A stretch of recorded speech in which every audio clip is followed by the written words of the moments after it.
रामायण और महाभारत के गुमनाम पात्र, वो दुर्लभ नाम जिन्हें आप नहीं जानते। ये वो नाम हैं जो इतिहास के पन्नों में कहीं खो गए हैं, लेकिन जिनकी कहानियां आज भी हमारे दिलों में जीवित हैं। नमस्कार दोस्तों, स्वागत है आपका मेरे साथ एक और ज्ञानवर्धक सफर में, जहां हम आपको ले चलेंगे एक अद्भुत यात्रा पर, जो हमारे प्राचीन ग्रंथों की गहराइयों में छिपी हुई है। जहां हम डुबकी लगाएंगे हमारे प्राचीन ग्रंथों रामायण और महाभारत के अथाह सागर में। इन ग्रंथों में छिपे अनमोल रत्नों को खोजने के लिए हमें गहराई में जाना होगा। हम सब ने श्री राम, श्री कृष्ण, अर्जुन, भीम, युधिष्ठिर, सीता माता, द्रौपदी जैसे महानायकों की गाथाएं सुनी हैं और उनके अद्वितीय पराक्रम और गुणों की कहानियां हमारे जीवन का हिस्सा बन गई हैं। उनके गुणों को जाना है, उनके साहस, धैर्य और निष्ठा की कहानियों ने हमें प्रेरित किया है। उनके आदर्शों को अपनाने की कोशिश की है। उनके जीवन के आदर्शों ने हमें सही मार्ग पर चलने की प्रेरणा दी है। लेकिन दोस्तों, क्या आप जानते हैं कि इन महाकाव्यों में कुछ ऐसे पात्र भी हैं जो प्रायः गुमनाम रह गए? ये वो पात्र हैं जिनकी कहानियां शायद ही कभी सुनी गई हो। कुछ ऐसे नाम जिनकी गाथाएं अनकही रह गईं। ये वो नाम हैं जो इतिहास के पन्नों में कहीं खो गए हैं, लेकिन जिनकी कहानियां आज भी हमारे दिलों में जीवित हैं। ये वो दुर्लभ रत्न हैं जो भले ही सुर्खियों में न रहे हों, लेकिन इनकी भूमिका इन महाकाव्यों को पूर्णता प्रदान करती है। इनकी कहानियां हमें यह सिखाती हैं कि हर व्यक्ति का महत्व होता है, चाहे वह कितना भी गुमनाम क्यों न हो। तो आइए आज हम इन अनसुनी कहानियों को और जानते हैं इनके महत्व को हमारे धार्मिक और सांस्कृतिक इतिहास में। इन कहानियों के माध्यम से हम जानेंगे कि कैसे ये गुमनाम पात्र हमारे समाज और संस्कृति का अभिन्न हिस्सा है, और जानेंगे इनके महत्व को हमारे धार्मिक और सांस्कृतिक इतिहास में। इन कहानियों के माध्यम से हम जानेंगे कि कैसे ये गुमनाम पात्र हमारे समाज और संस्कृति का अभिन्न हिस्सा है। महर्षि वशिष्ठ, ब्रह्मा के मानस पुत्र। दोस्तों, रामायण में भगवान राम के गुरु महर्षि वशिष्ठ का नाम श्रद्धा से लिया जाता है। लेकिन क्या आप जानते हैं कि महर्षि वशिष्ठ स्वयं ब्रह्मा जी के मानस पुत्र थे? कहा जाता है कि उनकी उत्पत्ति ब्रह्मा जी के मन से हुई थी। महर्षि वशिष्ठ न केवल एक महान ऋषि थे, बल्कि वे राजगुरु भी थे। उन्होंने अनेक ग्रंथों की रचना की और वेदों के ज्ञाता थे। उनके पुत्रों ने भी रामायण में महत्वपूर्ण भूमिका निभाई।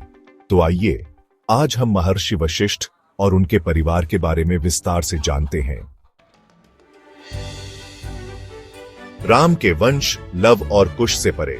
रामकथा में प्रभु श्री राम के पुत्र लव और कुश की वीरता और बुद्धिमत्ता जगजाहिर है। लेकिन क्या आप जानते हैं कि भगवान राम के और भी वंशज हुए? रामायण और पुराणों में इन वंशजों का उल्लेख मिलता है। कहा जाता है कि लव और कुश ने दो नगर बसाए, लवपुरी और कुशावती। इन नगरों से आगे बढ़कर राम के वंशजों ने कई राज्यों की स्थापना की। इन वंशजों में से कुछ तो महान योद्धा बने, तो कुछ ने धर्म और ज्ञान का प्रचार किया। रामायण और पुराणों में इन वंशजों का उल्लेख मिलता है। इन ग्रंथों में वर्णित कहानियों के अनुसार राम के वंशजों ने भारत के विभिन्न हिस्सों में अपनी छाप छोड़ी। वे न केवल योद्धा थे, बल्कि समाज सुधारक और विद्वान भी थे। इन वंशजों ने अपने समय की चुनौतियों का सामना किया और समाज को नई दिशा दी। उनके योगदान को भुलाया नहीं जा सकता। वे अपने समय के महानायक थे, जिन्होंने अपने कार्यों से समाज को प्रभावित किया। लवपुरी और कुशावती जैसे नगरों की स्थापना के बाद इन वंशजों ने अपने राज्य का विस्तार किया और नई नई जगहों पर अपनी सभ्यता का विकास किया। उनके द्वारा स्थापित नगर आज भी इतिहास में महत्वपूर्ण स्थान रखते हैं। इन नगरों से आगे बढ़कर राम के वंशजों ने कई राज्यों की स्थापना की। उनके द्वारा स्थापित राज्य और नगर आज भी भारतीय इतिहास और संस्कृति का अभिन्न हिस्सा है। उनके योगदान को भुलाया नहीं जा सकता। इन वंशजों में से कुछ तो महान योद्धा बने, तो कुछ ने धर्म और ज्ञान का प्रचार किया। उनके कार्यों और उपलब्धियों ने भारतीय समाज को नई दिशा दी और उनकी विरासत आज भी जीवित है। आइए आज हम राम के इन गुमनाम वंशजों के बारे में जानते हैं। उनके जीवन और कार्यों की कहानियां हमें प्रेरित करती हैं और हमें अपने इतिहास पर गर्व करने का अवसर देती हैं। राजा जनक, मिथिला के महान शासक और उनके पूर्वज। सीता माता, जिन्हें हम जानकी और भूमिजा के नाम से भी जानते हैं, मिथिला के राजा जनक की पुत्री थी। राजा जनक को एक धार्मिक और न्यायप्रिय राजा माना जाता था। लेकिन क्या आप जानते हैं कि राजा जनक के पूर्वजों का भी एक गौरवशाली इतिहास रहा है? मिथिला राज्य की स्थापना से लेकर राजा जनक तक उनके वंश में कई प्रतापी और बुद्धिमान राजा हुए। इन राजाओं ने अपनी प्रजा के हित के लिए कार्य किया और धर्म का पालन किया। आइए आज हम राजा जनक के पूर्वजों की कहानी से रूबरू होते हैं।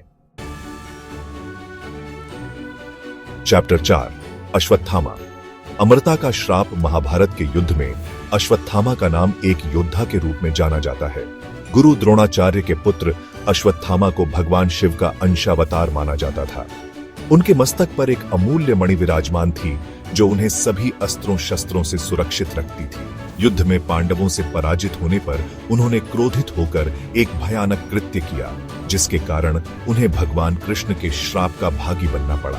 कहा जाता है कि अश्वत्थामा आज भी इस धरती पर भटक रहे हैं, अमृता के श्राप के साथ। आइए आज हम अश्वत्थामा की कहानी को विस्तार से जानते हैं। चैप्टर 5, वसुदेव। श्री कृष्ण के पिता और उनका परिवार। हम सब जानते हैं कि भगवान श्री कृष्ण के माता पिता देवकी और वसुदेव थे। लेकिन क्या आप जानते हैं कि वसुदेव के और भी संतानें थीं? वसुदेव की पहली पत्नी रोहिणी से बलराम का जन्म हुआ था। कंस के अत्याचार से बचने के लिए वसुदेव और देवकी की संतानों को जन्म लेते ही छुपाना पड़ता था। इस कठिन समय में वसुदेव के भाई बहन और मित्रों ने उनकी सहायता की। आइए आज हम वसुदेव और उनके परिवार के बारे में विस्तार से जानते हैं। चैप्टर 6, राजा द्रुपद। द्रौपदी के पिता और पांचाल नरेश। महाभारत में द्रौपदी को पांचाली के नाम से भी जाना जाता है, क्योंकि वो पांचाल नरेश राजा द्रुपद की पुत्री थी। राजा द्रुपद एक प्रतापी और स्वाभिमानी राजा थे। उनका द्रुपद नामक एक शक्तिशाली राज्य था। राजा द्रुपद और द्रोणाचार्य के बीच एक पुरानी शत्रुता थी, जिसका असर द्रौपदी के स्वयंवर पर भी पड़ा। राजा द्रुपद के परिवार ने महाभारत के युद्ध में महत्वपूर्ण भूमिका निभाई। आइए आज हम राजा द्रुपद और उनके परिवार के बारे में विस्तार से जानते हैं। चैप्टर 7, माता अनसुया। धैर्य, त्याग और तपस्या की प्रतिमूर्ति। रामायण में माता अनसुया का नाम श्रद्धा और सम्मान से लिया जाता है। वे महर्षि अत्रि की पत्नी और धैर्य, त्याग और तपस्या की प्रतिमूर्ति थीं। कहा जाता है कि उनकी तपस्या के बल से ही सूखाग्रस्त क्षेत्र में जल आ सकता था। माता अनसुया ने सीता माता को पतिव्रता धर्म का उपदेश दिया था। उनकी कहानी स्त्रियों के लिए प्रेरणा का स्रोत है। आइए आज हम माता अनसुया की जीवन गाथा से प्रेरणा लेते हैं। चैप्टर 8, देवी गंगा। स्वर्ग से धरती तक का सार। महाभारत में गंगा नदी को देवी का दर्जा प्राप्त है। वो स्वर्ग से धरती पर अवतरित हुई थीं, राजा शांतनु के अनुरोध पर। देवी गंगा भीष्म पितामह की माता थीं। उन्होंने भीष्म को राजपाट का त्याग और ब्रह्मचर्य व्रत का पालन करना सिखाया। देवी गंगा की कहानी हमें त्याग, समर्पण और कर्तव्य परायणता का संदेश देती है। आइए आज हम देवी गंगा की महिमा का गुणगान करते हैं। दोस्तों, आज हमने रामायण और महाभारत के कुछ गुमनाम पात्रों की गाथाओं को जाना। इन पात्रों की कहानियां हमें यह सिखाती हैं कि हर व्यक्ति, चाहे वह कितना भी छोटा या बड़ा हो, अपने जीवन में एक महत्वपूर्ण भूमिका निभाता है।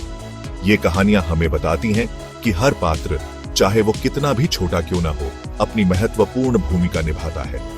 इन कहानियों के माध्यम से हमें यह समझ में आता है कि जीवन में हर किसी का योगदान महत्वपूर्ण होता है। ये कहानियां हमें प्रेरणा देती हैं, हमें जीवन जीने का सही मार्ग दिखाती है। रामायण और महाभारत की ये गाथाएं हमें सिखाती हैं कि कैसे हम अपने जीवन में आने वाली चुनौतियों का सामना कर सकते हैं और उनसे सीख सकते हैं।